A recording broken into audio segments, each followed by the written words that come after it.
আমরা গত জুমায় রমজানের শিক্ষা সম্পর্কে আলোচনা করেছিলাম। আল্লাহ তাআলা যদি তৌফিক দান করেন, আজকে তহারাত অর্থাৎ পাক পবিত্রতা সম্পর্কে আলোচনা করবে ইনশাআল্লাহ। আমরা যে নামাজ পড়ি,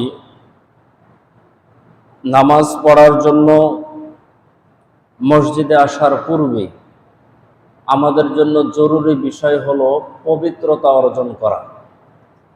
এবং পবিত্রতার আলোচনা এতটা ব্যাপক যে হাদিসের যত কিতাব আছে সে সমস্ত কিতাবের লেখকগণ বাব তাহারাত, পবিত্রতার বাব, পবিত্রতার অধ্যায়, এই সম্পর্কে একটা অধ্যায় তারা লিখেছেন। প্রত্যেকটা মুসান্নিফ, প্রত্যেকটা লেখক এক একটা করে অধ্যায় লিখেছেন তাহারাত সম্পর্কে, পবিত্রতা সম্পর্কে।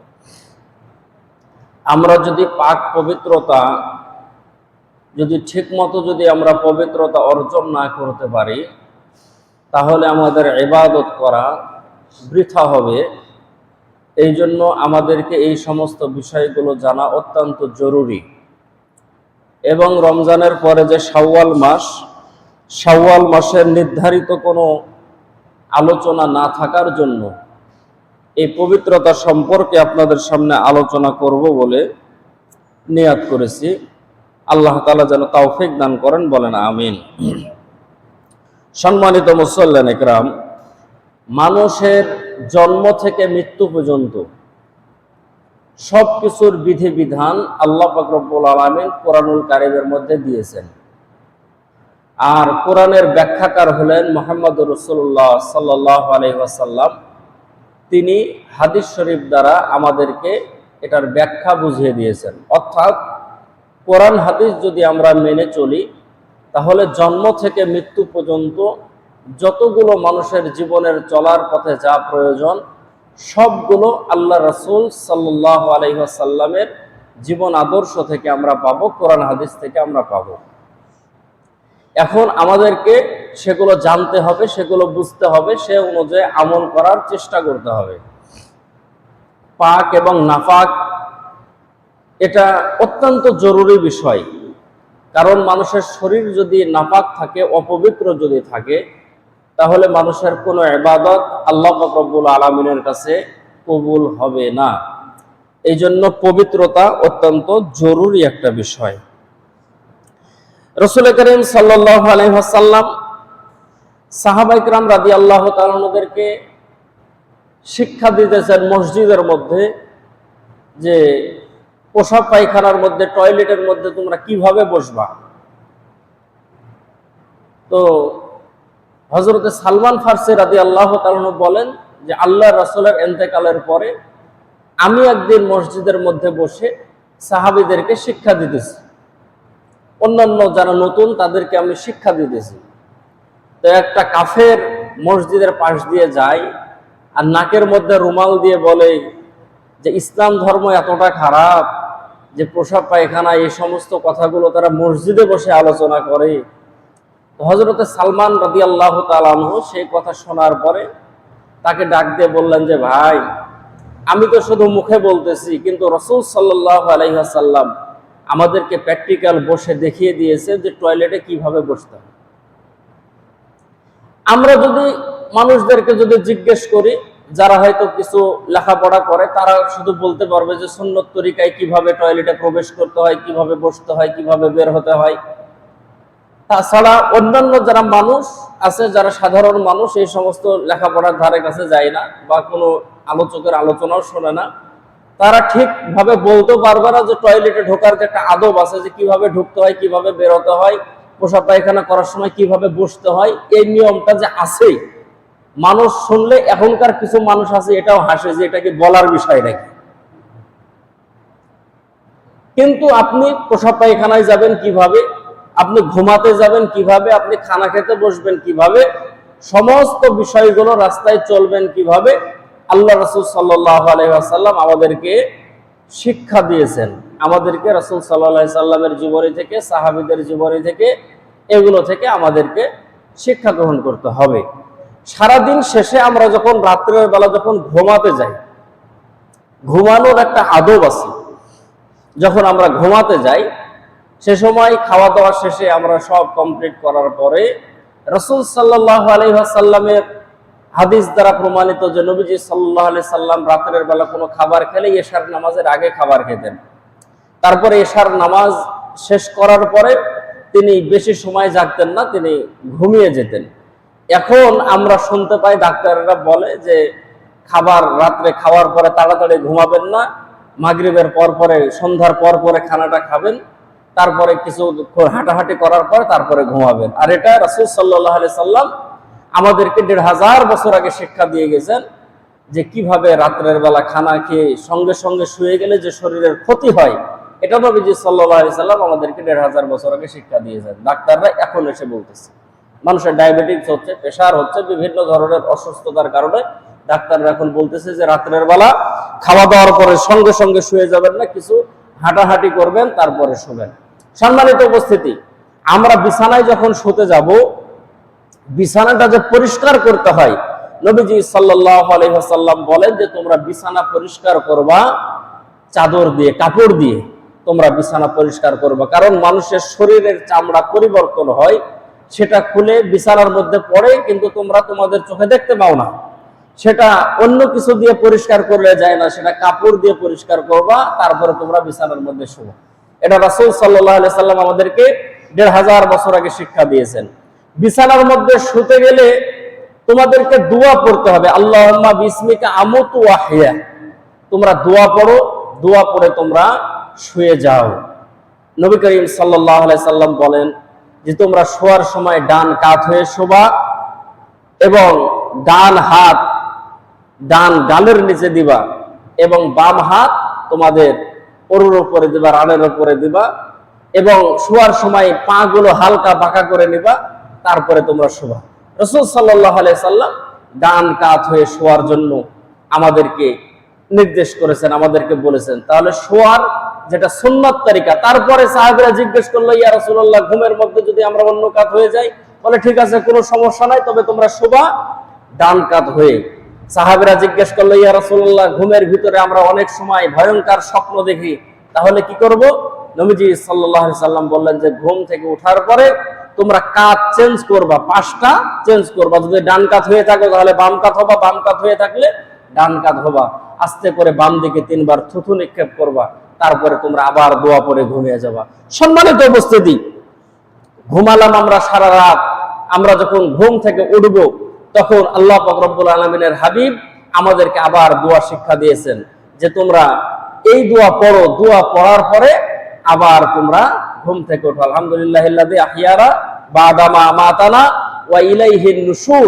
তোমরা এই ঘুম থেকে ওঠার সময় তোমরা এই দোয়া পড়ো। সম্মানিত উপস্থিতি, তাহলে আমরা ঘুমাতে যাব কিভাবে, কিভাবে ঘুমাবো, কিভাবে ঘুম থেকে উঠবো, রাসূল করিম সাল্লাল্লাহু আলাইহি ওয়াসাল্লাম আমাদেরকে শিক্ষা দিলেন। তারপরে নবীজি বলেন যে ঘুম থেকে ওঠার পরে তোমরা ইস্তেগফার পাঠ করো। কারণ মানুষ যখন ঘুমায় তখন শয়তান, নবীজি বলেন, মানুষের শরীরের মধ্যে শয়তান কিছু গিরা লাগায়, কিছু গিট লাগায়। তুমি যখন ইস্তেগফার পাঠ করবা তখন আল্লাহ পাক রব্বুল আলামিন সেই গিরাগুলোকে খুলে দিবেন। বলেন সুবহানাল্লাহ। তারপরে নবীজি বলেন যে তুমি ঘুম থেকে ওঠার পরে তুমি যখন ওযু করবা, ওযুর বর্তনের মধ্যে, পাত্রের মধ্যে তুমি সরাসরি হাতকে ঢুকিয়ে দিও না, সেখান থেকে পানি তুমি ঢেলে নাও, 2 হাতকে ভালোভাবে পরিষ্কার করো, তারপরে বর্তনের মধ্যে হাত দিয়ে তুমি পানি উঠাও। কারণ তুমি তো জানো না যে তুমি ঘুমের মধ্যে তোমার হাতটা কোথায় গিয়েছিল। ঘুমের মধ্যে তোমার হাত কোথায় গিয়েছিল? কোথায় গিয়েছিল মানে আমি এখানে শুয়ে আছি, আমার হাত আমেরিকায় ঘুরতে চলে গেছে, এরকম নাকি?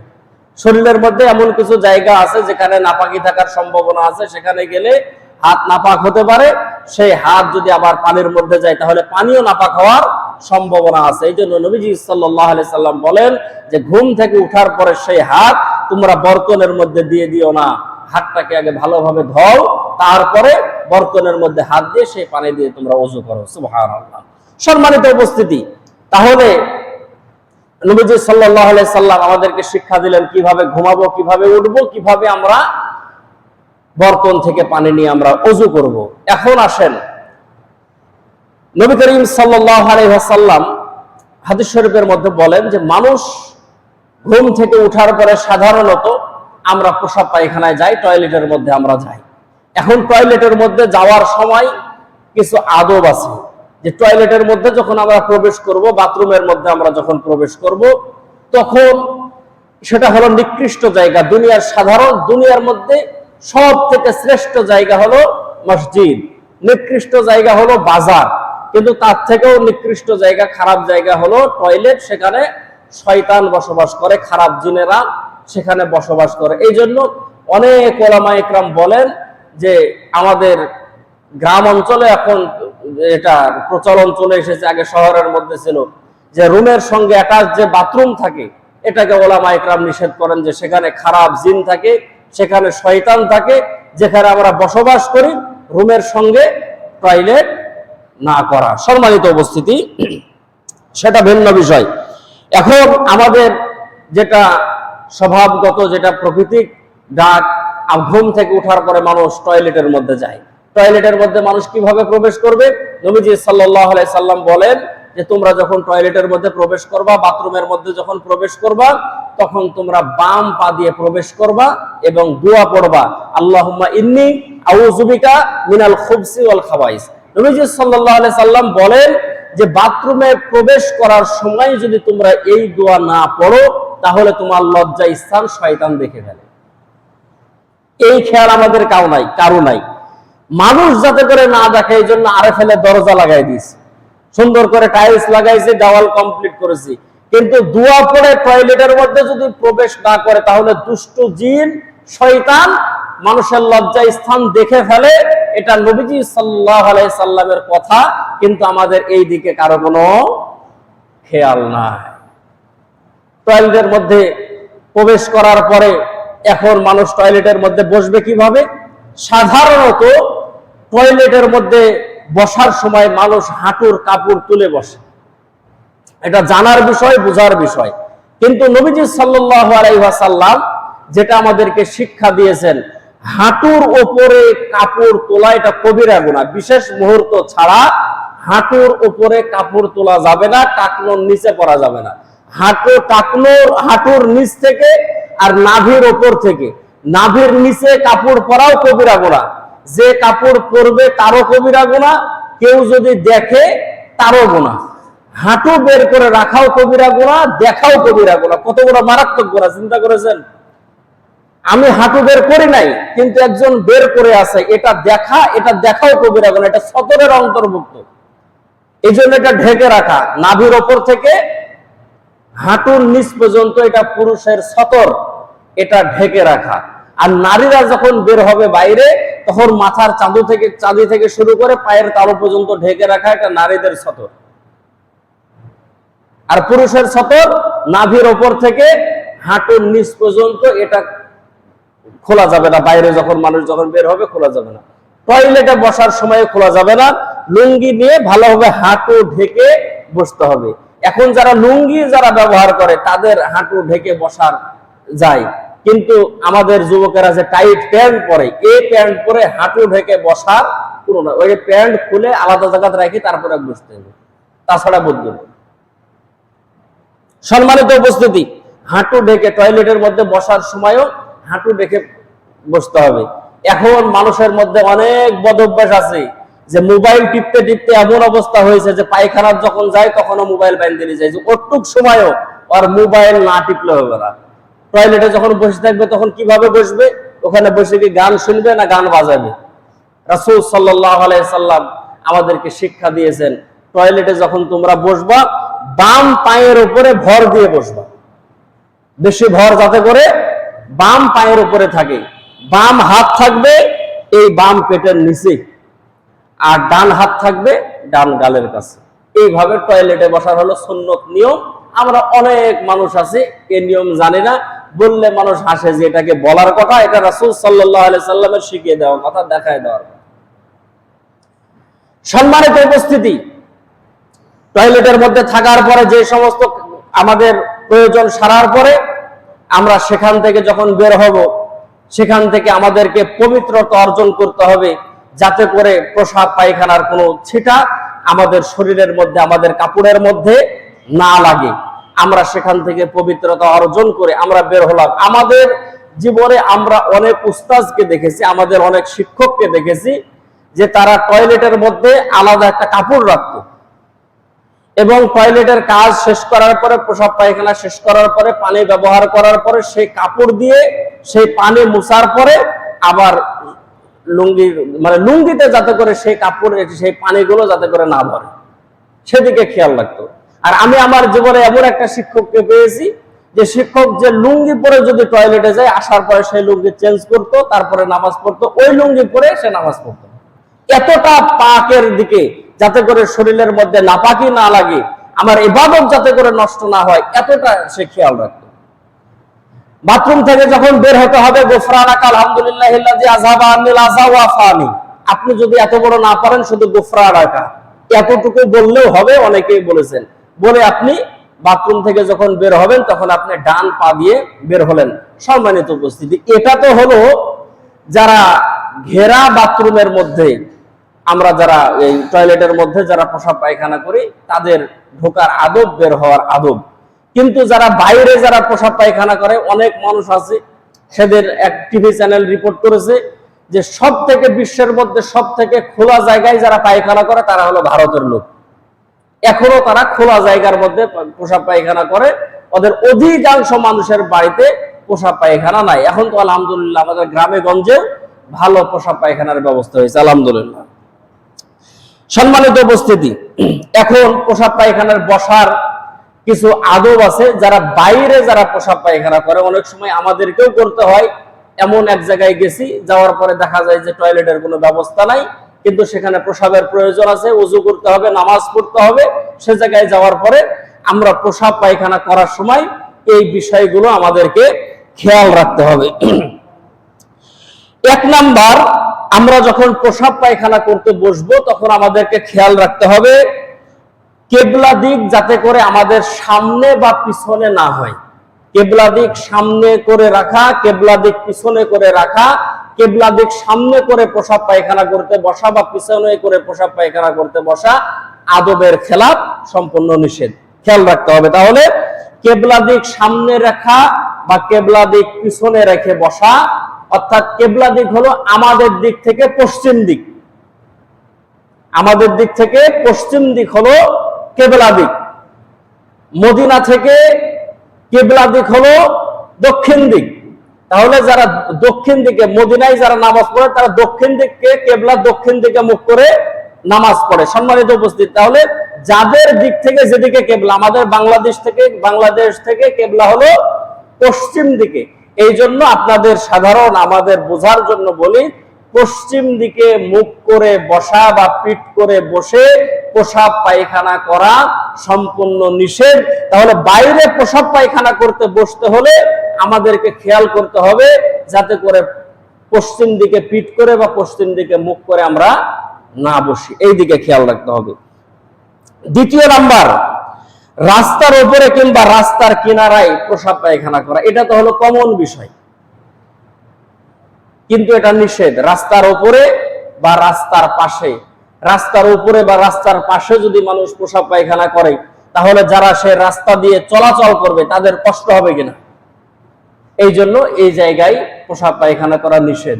কিন্তু আমাদের গ্রাম অঞ্চলে এটা আবার আছে যে রাস্তার ধারেই মানুষ প্রসাব করতে বসে যায়, পায়খানা করতে বসে যায়, পায়খানা করতে না বসলেও প্রসাব করতে বসেই।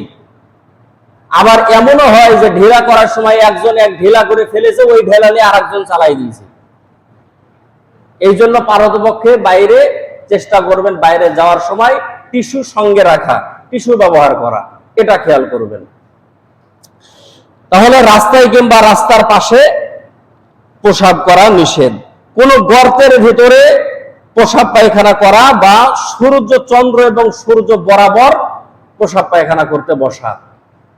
কোন গর্তের ভিতরে তো পোকামাকড় থাকতে পারে, আপনি প্রসাব পায়খানা করতে বসলে তারও ক্ষতি হতে পারে, অনেক সময় তারও ক্ষতি হতে পারে, আপনারও ক্ষতি হতে পারে। ওখানে যদি পিঁপড়া থাকে তাহলে হয়তো আপনার প্রসাবের কারণে পিঁপড়ার ক্ষতি হবে, কিন্তু ওই পিঁপড়া না থেকে যদি বিষধর সাপ যদি থাকে তাহলে কার ক্ষতি হবে? তাহলে সাপের ক্ষতি হবে না, যে বসবে তার ক্ষতি হবে। সম্মানিত উপস্থিতি, এই জন্য কোন গর্তের ভিতরে পেশাব পায়খানা না করা, চন্দ্র এবং সূর্য বরাবর যেখানে পড়তেছে সে বরাবর পেশাব পায়খানা করতে না বসা। এবং তারপরে হলো পেশাব পায়খানায় বসার পরে কোনো কথাবার্তা না বলা এবং লজ্জা স্থানের দিকে তাকিয়ে না থাকা, কথাবার্তা না বলা। অনেক সময় মানুষ মোবাইল, এই টয়লেটের মধ্যে বসার পরে মোবাইলে কথা বলে বা এমনিতেই কথা বলে, কথা বলা নিষেধ। লজ্জা স্থানের দিকে তাকিয়ে থাকা নিষেধ। কিভাবে বসতে হবে সেটা আপনাদেরকে আমি আগে বলে দিয়েছি। তারপরে যখন ঢিলা কুলুপ যখন মানুষ করবে তখন হাড্ডি বা কয়লা দিয়ে ঢিলা করা সম্পূর্ণরূপে নিষেধ। হাড্ডি কয়লা দিয়ে ঢিলা করা নিষেধ। হাড্ডি দ্বারা কেন নিষেধ? হাড্ডি দ্বারা নিষেধ হলো মানুষ যখন গোস্ত খাওয়ার পরে হাড্ডি যখন ফেলে দেয়, এই হাড্ডি যখন জিনে যখন ধরে তখন সেই হাড্ডিটা আবার পুরাটাই গোস্তে রূপান্তরিত হয়ে যায়। এই জন্য সে হাড্ডি দ্বারা ঢিলা করা নিষেধ। কয়লা এর মধ্যে দুষ্ট জিন থাকে, এই জন্য হাড্ডি কয়লা দ্বারা করা ঢিলা করা নিষেধ।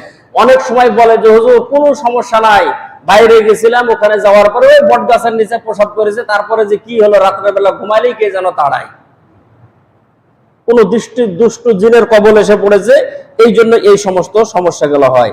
তারপরে আদব হলো দাঁড়ায়া এবং হেঁটে হাঁটাহাঁটি করে প্রসাব পায়খানা না করা। এটা ছোটদের অভ্যাস, যে দাঁড়াই থেকে প্রসাব করা, এটা ছোটদের, যারা ছোট ছিল এই ছোটবেলার এটা অভ্যাস হলো দাঁড়ায় থেকে প্রসাব করা, হাঁটাহাঁটি করে প্রসাব করা। হাঁটাহাঁটি করে প্রসাব করা এটা ছোটবেলায় অভ্যাসটা বাদ হয়ে গেলেও দাঁড়ায় থেকে প্রসাব করা এটা বড় হলেও অনেকের এই স্বভাব যায়নি। কারণ এই যে প্রথমেই বললাম যে প্যান্টের যে সাইজ, এ প্যান্ট পরে ভালোভাবে বসে যে প্রসাব করবে সেই বুদ্ধি নাই। এত টাইট প্যান্ট কিভাবে বসবে?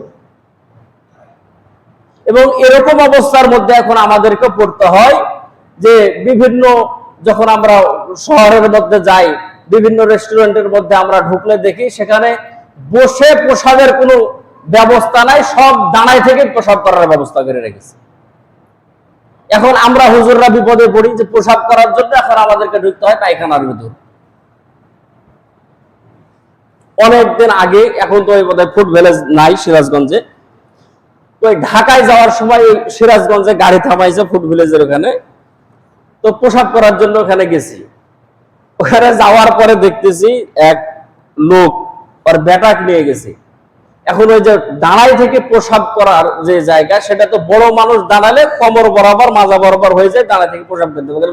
ছোট যারা বাচ্চা ওরা তো পারে না। এখন ওই বাচ্চা বলতেছে যে আব্বা প্রসাব করবো কিভাবে?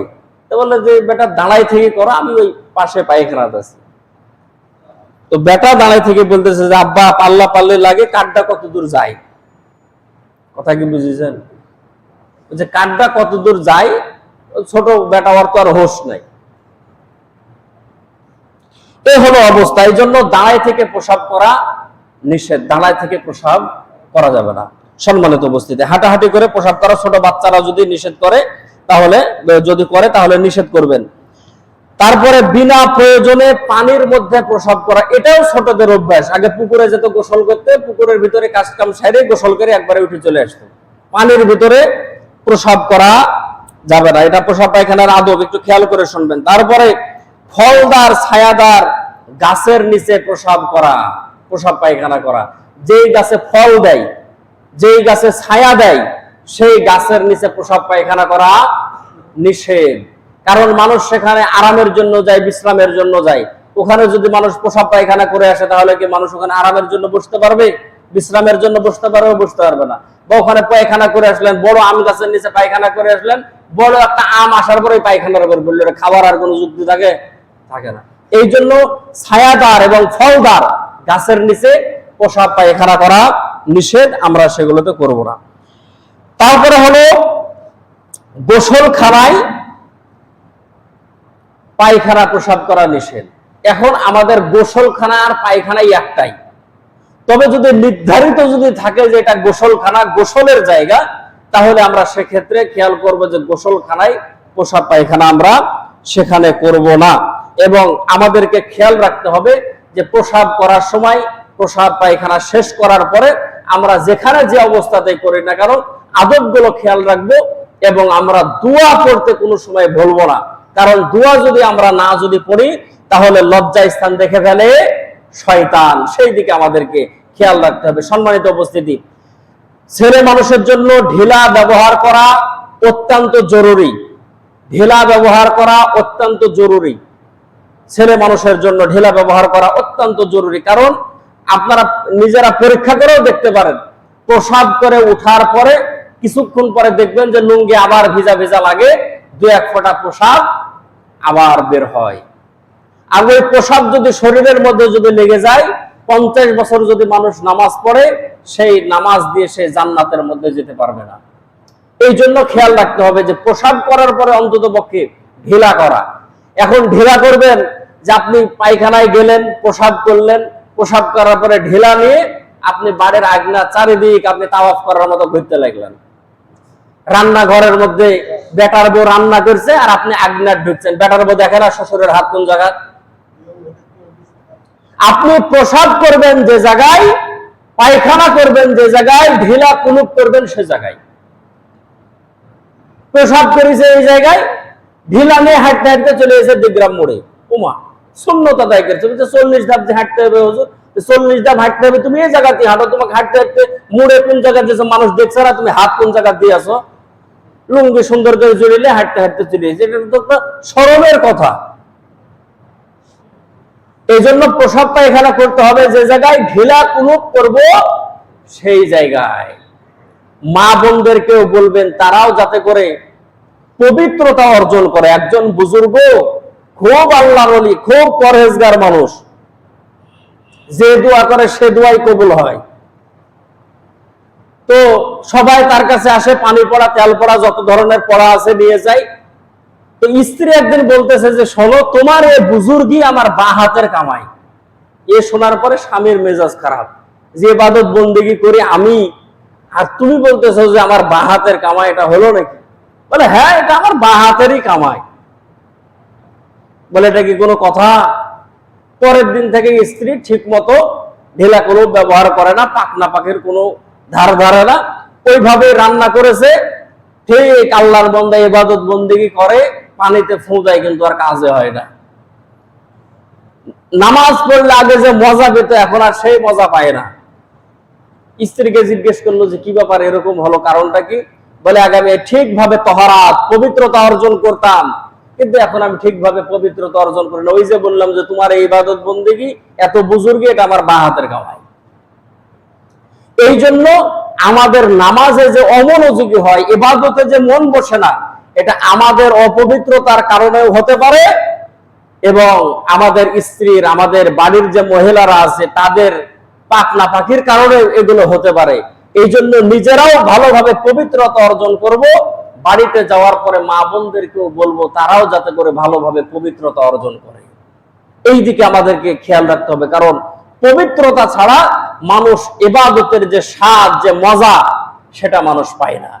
সম্মানিত উপস্থিতি, তাহলে আমরা প্রসাব পায়খানার আদব পর্যন্ত আমরা জানলাম। এখন আসেন পাকনা পাখির ব্যাপারে আরো একটা মাসালা আছে। সেটা হলো যে অনেক মানুষ আছে যে গোসলের ফরজ কয়টা সেটা জানে না।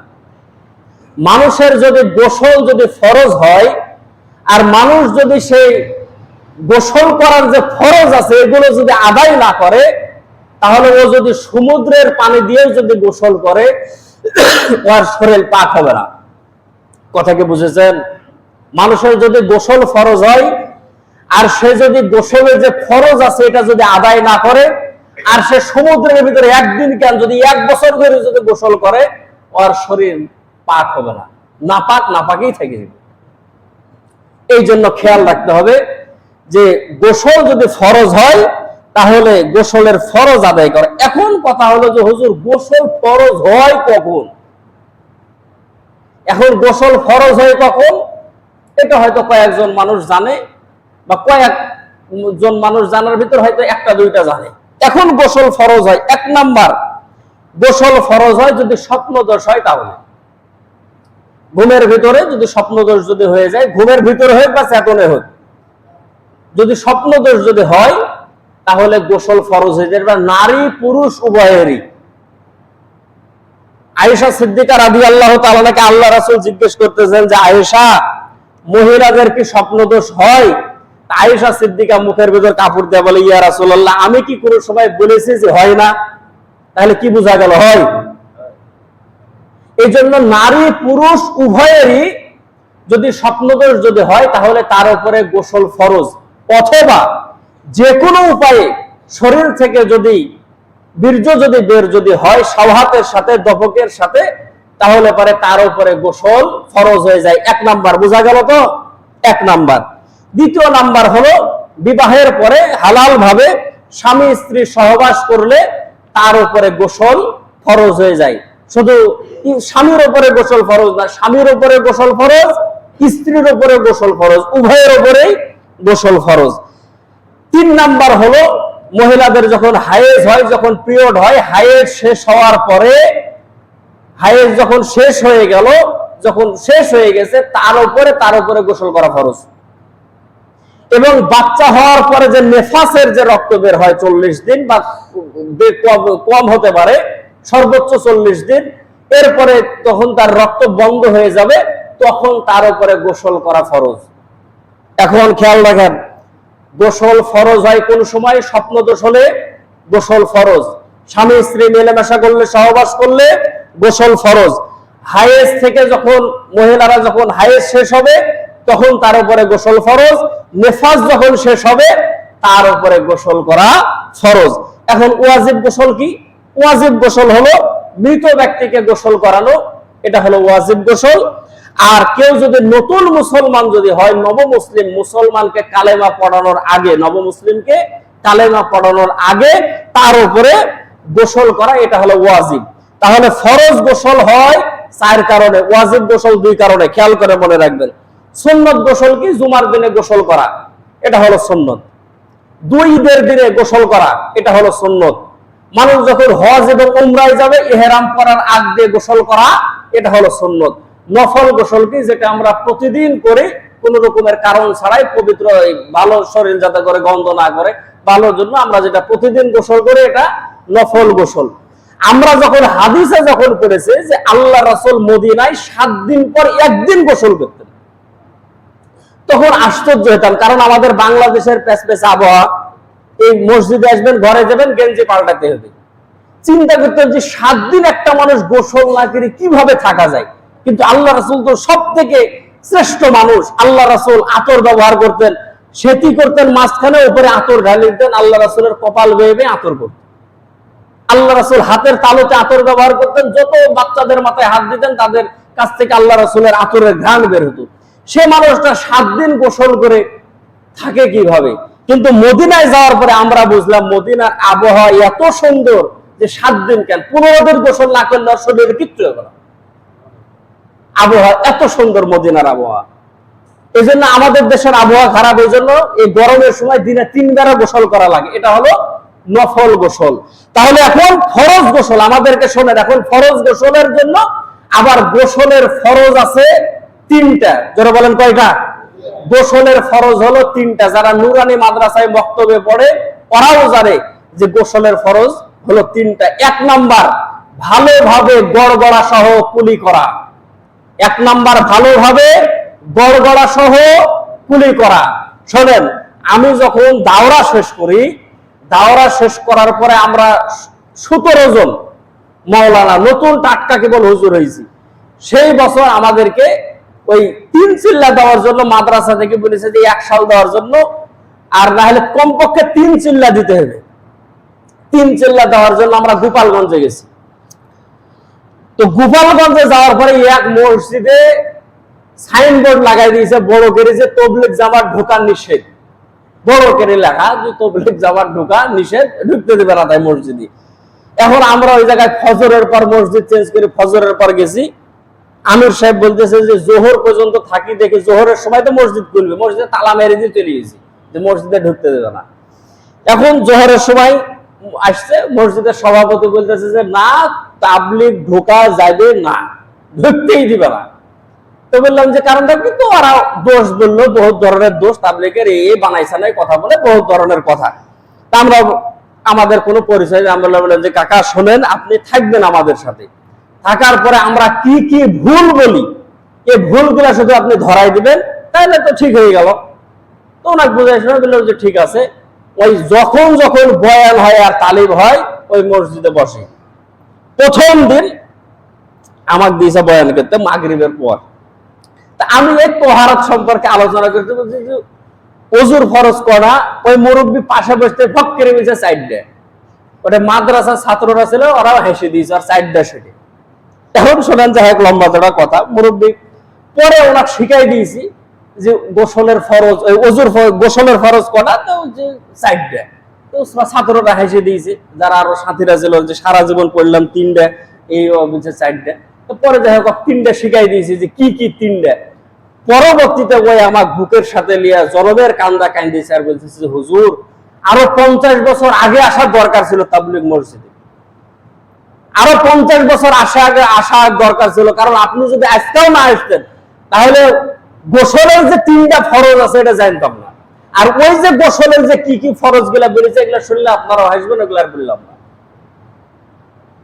তাহলে গোসলের ফরজ হলো তিনটা। 1 নাম্বার ভালোভাবে গড়গড়া সহ কুলি করা। 2 নাম্বার হলো নাকে পানি দেওয়া, নাকের যে নরম জায়গা আছে সেই পর্যন্ত যাতে করে পানি যায়, এই নাকের নরম জায়গা পর্যন্ত ভালোভাবে নাকে পানি দেওয়া। 3 নাম্বার হলো সমস্ত শরীর ভালোভাবে ধৌত করা, সমস্ত শরীর ভালোভাবে ধৌত করা।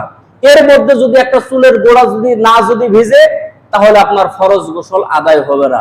এই ক্ষেত্রে মহিলাদের অত্যন্ত সতর্ক থাকতে হবে। ফরজ গোসল করার সময় নাকে যদি নাকফুল থাকে তার ভিতরে পানি গেল কিনা, সেই ছিদ্রের ভিতরে পানি গেল কিনা, কানে যদি কানের দুল থাকে সেই ছিদ্রের ভিতরে এই পানি গেল কিনা, হাতের ভিতরে যদি আংটি থাকে সেই আংটির ভিতরে পানি গেল কিনা, সেই জায়গায় সেদিকে খেয়াল রাখতে হবে। কারণ সেই জায়গা পর্যন্ত যদি পানি যদি না পৌঁছে তাহলে ফরজ গোসল হবে না, ফরজ গোসলও হবে না। এবং ওযু করার সময় যদি হাতের মধ্যে যদি আংটি থাকে ওই জায়গায় যদি পানি যদি না যায় তাহলে পরে ওই ওযুও হবে না। এর আগে হয়তো আপনাদেরকে একবার বলেছি আমি, রাজশাহীর একজন হুজুর মারা গেছে। উনি রাজশাহীর এক বড় মসজিদের ইমাম। জুমার নামাজ, পান খাওয়ার অভ্যাস, জুমার নামাজ পড়ানোর পরে বাড়ির যখন যাবে ভাত খেতে ওই সময় দেখছে যে এই আঙ্গুল দিয়ে চুন খাইছে, চুন এই জায়গায় দেখতেছে যে চুন লেগে আছে। ভিতরে সন্দেহ ঢুকে গেল যে তাহলে ওযু করে যে নামাজ পড়ালাম এই জায়গায় যে চুন লেগে আছে, তাহলে শুকনা চুনের উপর দিয়ে পানি কি তাড়াতাড়ি ঢোকে? তাড়াতাড়ি তো পানি ঢোকে না। উনি বললেন যে সেখানে তো কান ধরে তওবা করলাম যে জীবনে আর পান খাবো না। পরপর 3 জুমা মসজিদে এলান করেছে যে সেই জুমার নামাজ হয়নি, আপনারা জোহরের নামাজ পড়ে নিলেন। কথা কি বোঝা গেছে? এখন এটা বলাও বড় মুশকিল। কোন ইমাম যদি এ কথা বলে তাহলে আর ইমামতি নিয়ে আবার টানাটানি লেগে যাবে। এখন মানুষ মনে করে ইমামরা মনে হয় যে 7 আসমান থেকে নামে আসে। এক ইমামের নামাজের ভিতরে ওযু নষ্ট হয়ে গেছে, ওই নামাজ ছাড়ি দিয়ে মুয়াজ্জিনের দাঁড় করায় দিয়ে ওযু করতে চলে গেছে, ওর পরের ওয়াক্ত নামাজই পড়াইতে দেয়নি। যে কেমন ইমাম নামাজের ভিতরে ওযু নষ্ট হয়ে গেল? ওই ইমাম, ওই মুয়াজ্জিন আমাকে কল দিয়েছে, হুজুর এই ইমাম থবো না, একটা ইমাম খুঁজে দেন। দেখ সমস্যাটা কি? আমাদের আশেপাশের এক এলাকা। সমস্যাটা কি? ওই আজান দেয় কানে হাত দেয় না। ওই যে আজান দেওয়ার সময় যে কানে যে আঙ্গুল দেয়, তো আজান দেওয়ার সময় কানে আঙ্গুল দেয় না, এই জন্য ওর পিছনে নামাজি করবে না, মসজিদ থেকে বাদ দিয়ে দিবে। এই হলো আমাদের ইমামের ভুল ধারণা হলো অবস্থা। সম্মানিত উপস্থিতি, এই জন্য ভুল তো হতেই পারে, স্বাভাবিক। এই জন্য এইদিকে এইগুলো বিষয়ে খেয়াল রাখা, পাক না পাকির ব্যাপারে, যে যখন আমরা ফরজ গোসল যখন করব সমস্ত শরীর ভালোভাবে ধৌত করা, প্রসাব পায়খানার রাস্তায় ভালোভাবে পানি গেল কিনা সেই দিকে দেখা, হাত পায়ের আঙ্গুলগুলো কুলির ফাঁকে পানি পৌঁছতেছে কিনা সেইগুলো ভালোভাবে দেখা। যদি শুকনা যদি থাকে ওযু হবে না, গোসল হবে না, এর দ্বারা নামাজও হবে না। কোরআন যদি ধরেন, কোরআন ধরার সঙ্গে সঙ্গে কবিরা গুনাহ হবে, মসজিদে প্রবেশ করার সঙ্গে সঙ্গে কবিরা গুনাহ হবে। এদিকে আমাদেরকে খেয়াল রাখতে হবে। তাহলে আজকের জুমায় আমরা ইস্তেঞ্জার আদব, পেশাব পায়খানার আদব এবং গোসলের ফরজ সম্পর্কে জানলাম। সামনে জুমায় আমরা আরো যে সমস্ত ফরজ বিষয়গুলো আছে সেই সমস্ত বিষয়গুলো সম্পর্কে আমরা জানবো ইনশাআল্লাহ।